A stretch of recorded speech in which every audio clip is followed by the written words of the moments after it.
Hello everyone, welcome to my channel. तो friends, आज की इस वीडियो में हम लोग पीजीटी का हमारा जो सिलेबस है, तो उसमें जो बेसिक कॉन्सेप्ट दिया हुआ है, प्राथमिक अवधारणाएं, तो उसके अंदर जो है कई सारे टॉपिक हैं। तो उसमें से आज जो है हम एक टॉपिक को डिस्कस करेंगे और उसके बारे में समझेंगे। तो वो टॉपिक हमारा आज का होगा सामाजिक समूह यानी सोशल ग्रुप। और सोशल ग्रुप के अंदर जो है कई सारे मतलब समूह हैं, अलग अलग, जैसे अर्ध समूह हो गया या फिर संदर्भ समूह हो गया। तो हम इन सभी को देखेंगे, लेकिन वीडियो ज़्यादा लंबा ना हो इसलिए एक एक टॉपिक को एक एक वीडियो में कवर करेंगे। तो आप लोग चैनल पे बने रहिएगा और वीडियो आपको पसंद आए तो वीडियो को लाइक शेयर ज़रूर करिएगा। और चैनल पे फर्स्ट टाइम आए हैं तो चैनल को सब्सक्राइब करना मत भूलिएगा। और जैसा कि आप सभी को पता होगा कि पीजीटी एग्ज़ाम के लिए हम जो है तैयारी कर रहे हैं और पूरा सिलेबस के अकॉर्डिंग हम सारे टॉपिक को कवर करेंगे, तो इसलिए आप वीडियो अंत तक देखिएगा। तो चलिए स्टार्ट करते हैं आज का वीडियो। तो देखिए, आज का हमारा जो टॉपिक है वो है सामाजिक समूह, जो कि हमारे सिलेबस में है, पीजीटी के सिलेबस में।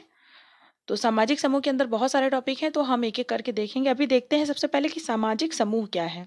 तो पॉइंट टू पॉइंट देखेंगे। तो सबसे पहला पॉइंट देखिए, सामाजिक समूह की अवधारणा के विकास में William Sumner, Charles Herbert कूले, Newcomb, George होमान्स, George सीमेल, Robert के मर्टन आदि का योगदान है।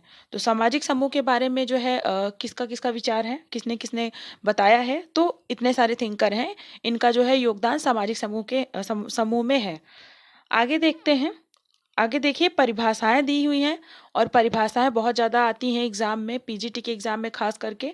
तो आप लोग परिभाषा को बिल्कुल इग्नोर मत करिएगा, उसे ज़रूर याद करिए। एक दो बार, तीन बार अच्छे से उसको सुनेंगे या देखेंगे या रटेंगे तो आपको जो है याद हो ही जाएगा। तो परिभाषाएं देखते हैं। तो देखिए, सबसे पहला परिभाषा है मैकाइवर एवं पेज के अनुसार। इनके अनुसार सामाजिक समूह क्या है, तो विशेष सामाजिक संबंध स्थापित करते हैं। यानी इनका कहना है कि जो सामाजिक समूह होता है वो विशेष सामाजिक संबंध स्थापित करते हैं। ये परिभाषा बहुत लंबा इसमें हमने नहीं लिखा है, शॉर्ट में लिखा है, ताकि जो है कुछ कीवर्ड्स हों जिन्हें हम याद रख सकें और परिभाषा जो है अगर एग्जाम में पूछा जाए तो उसे हम आसानी से कर सकें। तो मैकाइवर के अनुसार कुछ विशेष सामाजिक समूह संबंध स्थापित करते हैं, वो सामाजिक समूह कहलाते हैं। आगे देखते हैं। अगली परिभाषा है आगमन एवं निम्कोफ की। तो इसमें देखिए, जब कभी दो या दो से अधिक व्यक्ति एक साथ मिलते हैं, एक दूसरे को प्रभावित करते हैं, तो वे सामाजिक समूह का निर्माण करते हैं। तो इनका क्या है आगमन के अनुसार, कि जब कभी दो या दो से अधिक व्यक्ति मिलते हैं और एक साथ जो है एक दूसरे को प्रभावित करते हैं। तो आप इतना ही याद रख सकते हैं कि जब कभी दो व्यक्ति मिलते हैं तो वो एक दूसरे को प्रभावित करते हैं। तो ये इनकी परिभाषा हो गई। तीसरा देखिए, तीसरे पे हैं जिन्सबर्ग। इनके अनुसार सामाजिक समूह क्या है, तो एक पहचानी जा सकने वाली योग्य संरचना के अंतर्गत परस्पर अंतःक्रियारत व्यक्तियों का एक संकलन। तो एक पहचानी जा सकने वाली, इतना भी आप याद रखेंगे तब भी परिभाषा आप जो है आसानी से कर ले जाएंगे। आगे देखते हैं। अगला है एडवर्ड सैपिर। इनके अनुसार देखिए, कोई स्वार्थ उसके सदस्यों को परस्पर संयुक्त करता है तो वो क्या कहलाता है, सामाजिक समूह। तो इनका क्या है कि कोई स्वार्थ जो है जब सदस्यों को परस्पर संयुक्त करता है यानी एकत्रित करता है तो वो सामाजिक समूह कहलाता है। फिर पांचवा है मोरिस जिन्सबर्ग के अनुसार नियमित संपर्क या साथ साथ रहने वाले मनुष्यों का संचय क्या कहलाता है, सामाजिक समूह। नियमित संपर्क या साथ साथ रहने वाले मनुष्यों का संचय। फिर अगली परिभाषा है, देखिए, सॉरी, परिभाषा यहाँ पे खत्म हो गई। फिर अगली लाइन देखिए, समूह निर्माण के आधार पर समूहों का वर्गीकरण। तो ये तो हुई परिभाषा, और अब जो है इसका जो वर्गीकरण किया है अलग अलग थिंकर्स ने, अलग अलग जो विचारक हैं, तो उसको देखते हैं। तो इसमें देखते हैं, देखिए, सबसे पहला है CS कूले का। तो CS कूले ने प्राथमिक समूहों को कितने भागों में बांटा है, तो इसे इन्होंने दो भागों में बांटा है। पहला प्राथमिक समूह और दूसरा तृतीयक समूह। CS कूले का तो जरूर ही याद रखिएगा कि इन्होंने सामाजिक समूह को दो भागों में बांटा है, प्राथमिक समूह और तृतीयक समूह। आगे देखते हैं। और इन्होंने जो ये बांटा है दो भागों में, इनके वर्गीकरण का आधार क्या है, तो इन्होंने सामाजिक संबंधों की घनिष्ठता के आधार पर बांटा है। फिर दूसरा देखिए, समनर व केलर के अनुसार अंतः समूह और बाह्य समूह। इन्होंने सामाजिक समूह को अंतः समूह और बाह्य समूह में बांटा है। किसने बांटा है? समनर व केलर ने। और इन्होंने किसके आधार पर बांटा है? तो हम भावना के आधार पर, वी फीलिंग के आधार पर। ये आधार इतना इंपॉर्टेंट नहीं है, आप बस इतना याद रखिए कि इन्होंने अंतः समूह और बाह्य समूह 2 वर्गों में बांटा है सामाजिक समूह को। फिर अगला है तीसरा, जॉर्ज सीमेल के अनुसार, ये भी इंपॉर्टेंट है, लघु या छोटा समूह, वृहद या बड़ा समूह। तो लघु समूह, वृहद समूह में किसने बांटा है? तो जॉर्ज सीमेल ने बांटा है। और इनका आधार क्या है? संख्या के आकार पर। फिर आगे देखते हैं, मर्टन, इनका भी इंपॉर्टेंट है। तो मर्टन ने सामाजिक समूह को संदर्भ समूह यानी रेफरेंस ग्रुप और आंशिक संदर्भ समूह यानी पार्शियल रेफरेंस ग्रुप में बांटा है। संदर्भ समूह और आंशिक संदर्भ समूह में किसने बांटा है? मर्टन ने बांटा है। फिर अगला देखिए, गिडिंस तथा गिलिन और गिलिन के अनुसार, तो इन्होंने ऐच्छिक समूह और अनैच्छिक समूह। फिर इसके बाद है सैंडरसन, तो सैंडरसन ने किस पे बांटा है? देखते हैं, इन्होंने ऐच्छिक समूह, अनैच्छिक समूह, प्रातिनिधिक समूह में बांटा है। फिर अगला है मिलर के अनुसार, ये लोग इतने इंपॉर्टेंट नहीं है, लेकिन पहले के जो हमने देखा वो इंपॉर्टेंट है। समस्तरीय या क्षैतिज, हॉरिजॉन्टल ग्रुप। दूसरा विषम स्तरीय या उदग्र यानी वर्टिकल ग्रुप। तो मिलर ने क्षैतिज और उदग्र समूह में बांटा है सामाजिक समूह को। फिर अगला है एलवुड के अनुसार, तो इन्होंने स्वीकृत समूह, अस्वीकृत समूह। आगे देखते हैं, अगला है न्यूकॉम्ब। न्यूकॉम्ब ने सकारात्मक समूह, नकारात्मक समूह इसमें बांटा है। फिर है गिडिंग्स, गिडिंग्स ने बांटा है सार्वजनिक समूह और अस्वीकृत सामाजिक समूह। इसको जो जो इंपॉर्टेंट है उसमें आईएमपी लिख देते हैं, आप इसको ज़्यादा ध्यान रखिएगा। तो गिडिंग्स जो है, इन्होंने बांटा है सार्वजनिक समूह और अस्वीकृत सामाजिक समूह। फिर है बोगार्डस, ये भी इंपॉर्टेंट है, औपचारिक समूह, अनौपचारिक समूह और नौकरशाही समूह। फिर आगे देखते हैं, तो अगला देखिए, अगला है मैकाइवर एवं पेज के अनुसार, तो इन्होंने संयुक्त प्रादेशिक इकाइयां, हित चेतन इकाइयां यानी जो संगठन स्पष्ट नहीं है, जैसे अभिजात्य वर्ग हो गया, प्रतिस्पर्धा, भीड़, ये हो गया। फिर तीसरा है हित चेतन इकाइयां जिनका स्पष्ट और निश्चित संगठन है, जैसे पड़ोस हो गया, मित्र मंडली हो गया, क्रीड़ा समूह। तो इन्होंने 3 भागों में बांटा है, ये भी इंपॉर्टेंट है। फिर अगला देखिए मर्टन, तो मर्टन सदस्यता समूह, गैर सदस्यता समूह, ये भी इंपॉर्टेंट है मर्टन का। फिर अगला है बीरेस्टीड ने अपनी पुस्तक द सोशल वर्ल्ड 1970 में समूह की 3 विशेषताओं की चर्चा की है। पहला समता की चेतना, दूसरा सामूहिक अंतःक्रिया और सामाजिक संगठन। फिर आगे देखिए, तो इन विशेषताओं की उपस्थिति एवं अनुपस्थिति के आधार पर इन्होंने 4 प्रकार के समूह की चर्चा की है। तो बीरेस्टीड ने 4 प्रकार के समूह की चर्चा की है, कौन कौन से? तो पहला है सांख्यिकी समूह, दूसरा है समाजीय समूह, फिर तीसरा है सामाजिक समूह और चौथा है सहचारी समूह। फिर अगला देखिए, सोरोकिन के अनुसार एकल बंधन कार्यात्मक समूह, दूसरा बहुबंधन या बहुकार्यात्मक समूह, ये भी इंपॉर्टेंट है सोरोकिन का। फिर है अगला लेस्टरबार्ड के अनुसार, पहला है ऐच्छिक समूह, दूसरा है अनिवार्य समूह। फिर देखिए, ये इतने इंपॉर्टेंट नहीं है, इनको छोड़ देते हैं। आगे ये फिक्टर की है, ये भी इंपॉर्टेंट नहीं है, इसको भी छोड़ते हैं।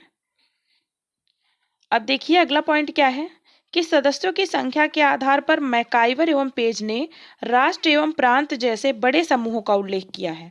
तो इन्होंने संख्या के आधार पर राष्ट्र और प्रांत जैसे बड़े समूहों का उल्लेख किया है। फिर अगला पॉइंट है, मर्टन ने अंतःक्रिया के कमी के कारण राष्ट्र को समूह नहीं माना है, क्योंकि राष्ट्र में तो बहुत सारे लोग होते हैं और सभी एक दूसरे से इंटरेक्शन नहीं कर पाते हैं, तो इसलिए इन्होंने मर्टन ने इसको समूह नहीं माना है। फिर अगला पॉइंट है, जॉर्ज सीमेल, जॉनसन, होमांस तथा मैकाइवर एवं पेज ने छोटे समूह को समाज का आधार माना है। तो ये सारी कुछ पॉइंट हैं जो कि आप माइंड में रखिएगा। फिर अगला देखिए आगे, पार्क एवं बर्गेस का वर्गीकरण, तो इन्होंने कई भागों में बांटा है। पहला इन्होंने भाषाई समूह, दूसरा प्रजाति समूह, तीसरा पारस्परिक समूह, चौथा क्षेत्रीय समूह, पांचवा संघर्ष समूह और छठा अनुकूलित समूह। फिर आगे देखते हैं, मर्टन ने समूह की सदस्यता निर्धारित करने हेतु दो मापदंड बताए हैं। मर्टन ने जो समूह सामाजिक समूह के बारे में बताया है, तो उसकी सदस्यता मतलब कैसे निश्चित होती है, तो इसके लिए उन्होंने बताया है कि पहला जो है व्यक्तिपरक होता है, यानी सब्जेक्टिव होता है, यानी स्वयं समूह के सदस्यों में इस बात का ज्ञान होता है कि वो उस समूह के सदस्य हैं। दूसरा वस्तुपरक यानी ऑब्जेक्टिविटी, अर्थात समूह के सदस्यों के अतिरिक्त दूसरे लोग निरपेक्ष भाव से स्वीकार करें कि अमुक व्यक्ति उस समूह का सदस्य है। फिर आगे देखिए, इस प्रकार मर्टन ने सामाजिक समूह के निम्न तत्व बताए हैं। पहला, दो या दो से अधिक व्यक्तियों का होना। दूसरा, अंतःक्रिया की पुनरावृत्ति। तीसरा, समूह के सदस्य अपने आप को निश्चित समूह का सदस्य माने तथा बाहरी लोग भी उन्हें सदस्य के रूप में स्वीकार करें। फिर आगे देखिए, गिटलर ने समूह के दो पक्ष बताए हैं। पहला बाह्य पक्ष, दूसरा आंतरिक पक्ष। बाह्य पक्ष ओवर्ट या कोवर्ट से आप याद रख सकते हैं, गिटलर ओवर्ट और कोवर्ट, जिसे देखा जा सकता है, और आंतरिक समूह, समूह के प्रति लगाव या भावना। फिर अगला है, गिटलर के अनुसार व्यक्तियों का कोई भी संग्रह समूह तभी कहलाएगा जब उसमें ये दोनों पक्ष विद्यमान हो, यानी बाह्य पक्ष और आंतरिक पक्ष। तो ये था सामाजिक समूह से संबंधित इतने लोगों का विचार, और इसमें जो जो जो मेन पॉइंट है आप उसको जरूर नोट कर लीजिएगा। अब सामाजिक समूह के अंतर्गत हम सबसे पहले पढ़ेंगे प्राथमिक समूह। प्राथमिक समूह के बारे में देखते हैं, और ये प्राथमिक समूह किसने दिया है, क्या कौन इससे संबंधित है, ये सारी चीजें तो आप लोग जो है अच्छे से ध्यान से देखिए।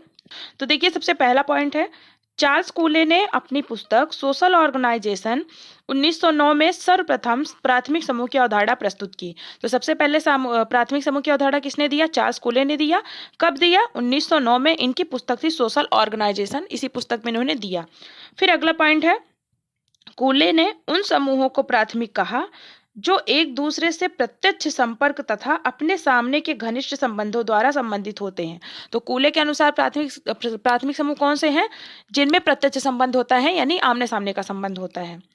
फिर आगे देखिए, अगला पॉइंट है, कूले के विचार की आलोचना करते हुए किंग्सले डेविस ने लिखा, आमने सामने के संबंध के बिना भी प्राथमिक समूह का निर्माण हो सकता है, जैसे जनजाति परिषद। इसके विपरीत, जहां आमने सामने के संबंध हो वहां भी आवश्यक नहीं कि प्राथमिक संबंध हो, जैसे शहरी पड़ोस।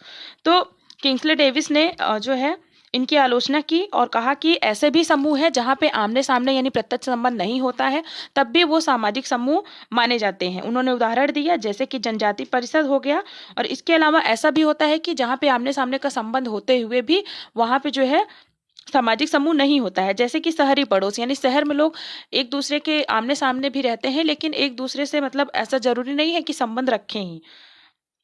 फिर आगे देखते हैं, अगला पॉइंट देखिए, प्राथमिक समूह की कुछ विशेषताएं हैं, उसको देख लेते हैं। तो प्राथमिक समूह की अलग अलग थिंकर ने विशेषताएं बताई हैं। तो देखिए, सबसे पहले हैं जिन्सबर्ग। तो इन्होंने क्या विशेषता बताई है कि व्यक्तिगत संबंधों पर आधारित सदस्य तुरंत एक दूसरे के साथ व्यवहार करते हैं। तो इनके अनुसार प्राथमिक समूह के जो व्यक्ति होते हैं वो व्यक्तिगत संबंधों पर आधारित होते हैं। फिर दूसरा, किम्बल यंग, इनका मानना है कि सभी व्यक्ति समरूप कार्य करते हैं, ऐसे केंद्र बिंदु हैं जहां व्यक्ति के व्यक्तित्व का विकल्प होता है। यानी प्राथमिक समूह में क्या होता है कि सभी व्यक्ति एक समान मतलब एक तरह का कार्य करते हैं। फिर आगे देखिए, अगला है कोहेन।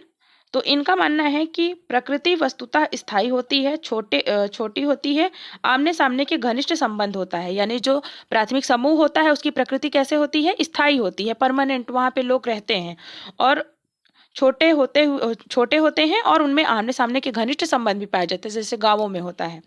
फिर अगला है मैकाइवर एवं पेज।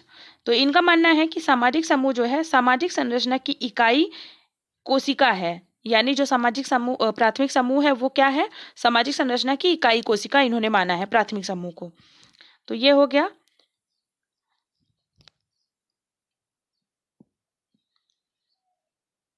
फिर आगे देखिए, डेविस ने क्या विशेषताएं बताई हैं, किंग्सले डेविस ने। तो इन्होंने 3 बाह्य विशेषताओं का उल्लेख किया है। पहला है शारीरिक समीपता, दूसरा है समूह का छोटा आकार, तीसरा है संबंधों की अवधि। तो इन्होंने बताया कि जो प्राथमिक समूह होते हैं उनमें शारीरिक समीपता होती है, यानी वो लोग जो है प्रत्यक्ष रूप से उपस्थित होते हैं, और समूह का छोटा आकार होता है, और उनके जो है संबंधों की अवधि होती है। फिर उन्होंने बाह्य विशेषताएं बताई हैं। तो बाह्य विशेषताएं कौन कौन सी हैं? तो उद्देश्यों की समानता, यानी जो एक समूह के लोग होते हैं उनके उद्देश्य भी समान होते हैं। फिर दूसरा स्वयं साध्य संबंध।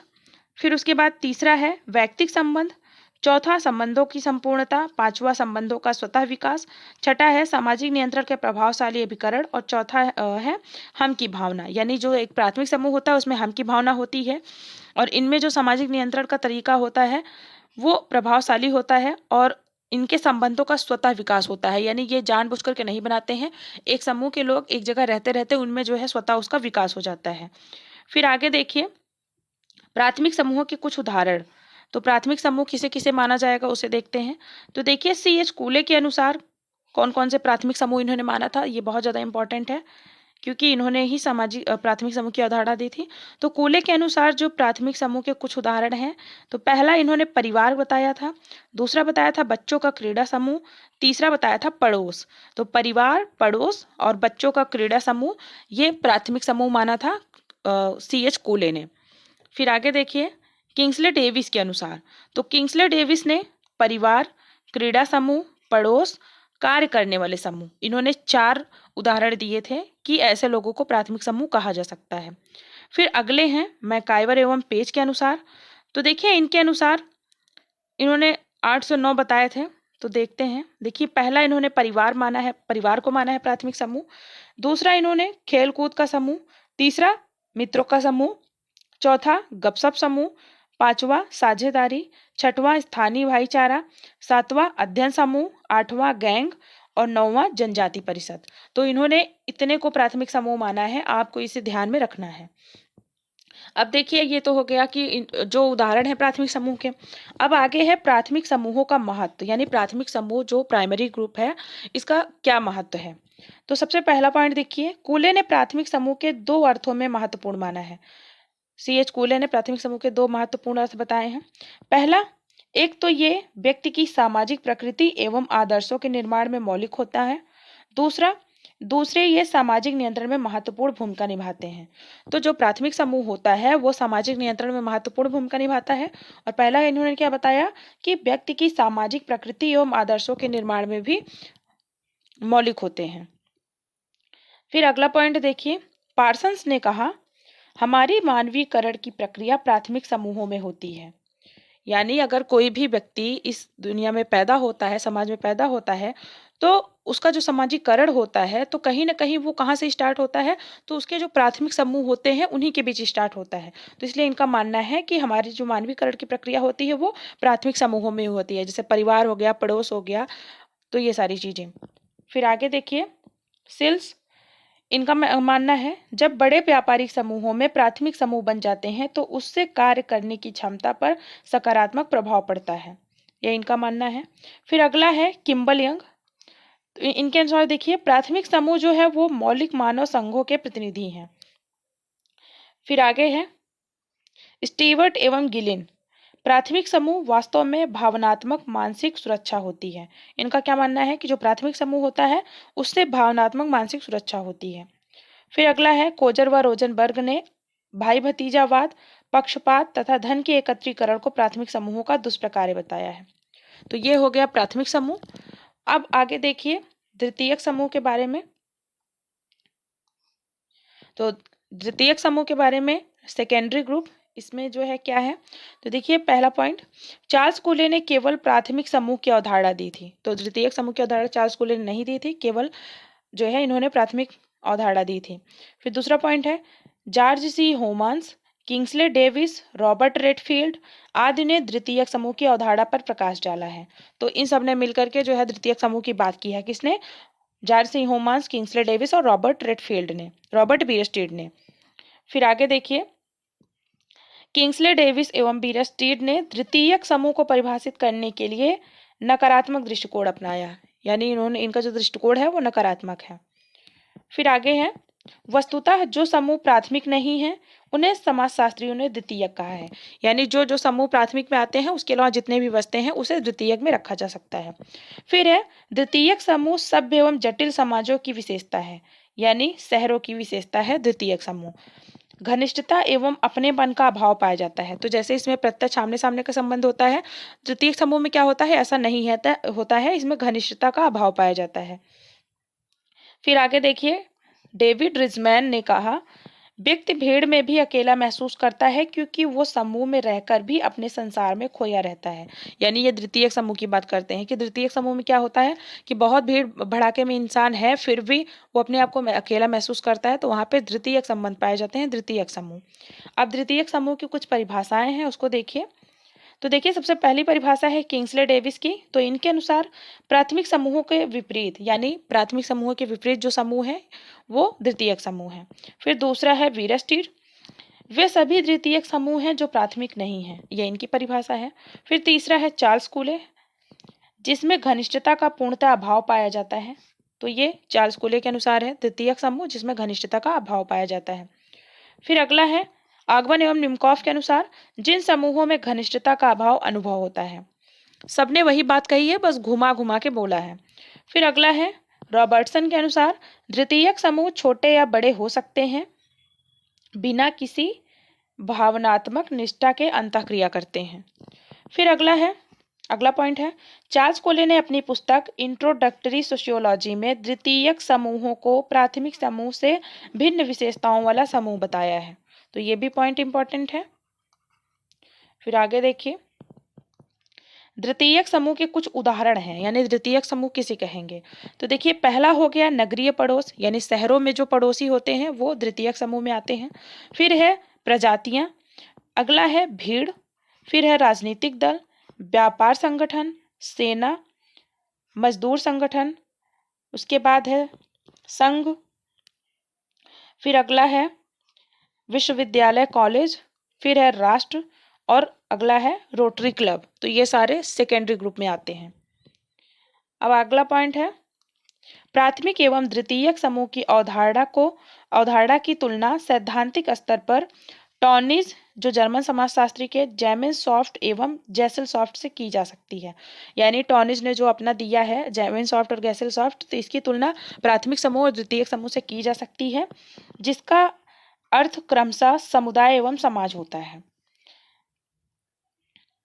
फिर अगला है दुर्खीम के अनुसार, देखिए दुर्खीम ने जो यांत्रिक एकता की बात की थी, उसको हम प्राथमिक समूह कह सकते हैं, क्योंकि जो यांत्रिक एकता पाई जाती है वो आदिम समाजों में पाई जाती है, तो उनमें प्राथमिक समूह पाया जाता है। फिर है साव्ययी एकता, तो ये आधुनिक समाज की विशेषता है, तो आधुनिक समाज यानी शहरों में द्वितीयक समूह पाया जाता है।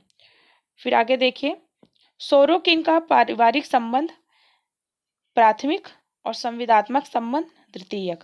तो सोरोकिन ने जो कुछ संबंध बताए थे, तो इन्होंने जो पारिवारिक संबंध बताए थे उसे प्राथमिक कह सकते हैं, और जो इनका संविदात्मक संबंध था वो उसे द्वितीयक कह सकते हैं। फिर अगला है, रॉबर्ट रेडफील्ड की लिटिल कम्युनिटी की तुलना प्राथमिक समूह से की जा सकती है, क्योंकि रॉबर्ट रेडफील्ड ने जो है समुदाय की विशेषताएं इन्होंने बताया था, उसका अध्ययन किया था ग्रामीण समुदाय का, तो उसमें उन्होंने उसकी कुछ विशेषताएं बताई थी, तो इसलिए रॉबर्ट रेडफील्ड की जो लिटिल कम्युनिटी की तुलना थी उसे प्राथमिक समूह से की जा सकती है। फिर देखिए, अगला है पीएच लैंडिस ने द्वितीयक समूह को शीत जगत या शीत संसार कहा, कोल्ड वर्ल्ड। तो पीएच लैंडिस ने कोल्ड वर्ल्ड किसे कहा, द्वितीयक समूह को। तो ये प्राथमिक समूह सामाजिक समूह के अंतर्गत हमने जो है प्राथमिक समूह और द्वितीयक समूह के बारे में जो है आज देखा। आई होप आपको जो है वीडियो पसंद आया होगा। तो वीडियो आपको पसंद आया तो वीडियो को लाइक शेयर जरूर करिएगा, और चैनल पे फर्स्ट टाइम आए तो चैनल को सब्सक्राइब कर लीजिए। कमेंट करके ज़रूर बताइएगा वीडियो आपको कैसा लगा, और अगर इसके आगे का आप जो है पूरा सिलेबस के अकॉर्डिंग आप चाहते हैं कि सारा सिलेबस जो है कवर कराया जाए, तो आप कमेंट करके ज़रूर बताइएगा, तभी जो है हम कंटिन्यू वीडियो बनाएंगे, नहीं तो फिर कोई मतलब नहीं है। क्योंकि अगर आप लोगों के काम की नहीं है तो कोई मतलब नहीं है वीडियो बनाने का, तो एक बार ज़रूर बताइएगा। और बाकी सिलेबस के अकॉर्डिंग हम पूरा कवर करेंगे एक एक टॉपिक को। और इसके आगे हम अगले वीडियो में अभी बहुत सारे मतलब समूह हैं, जैसे संदर्भ समूह हो गया और क्वासी ग्रुप हो गया, ये सारे इनको देखेंगे। तो आप जो है चैनल के साथ बने रहिएगा। मिलते हैं नेक्स्ट वीडियो में। Thank you so much.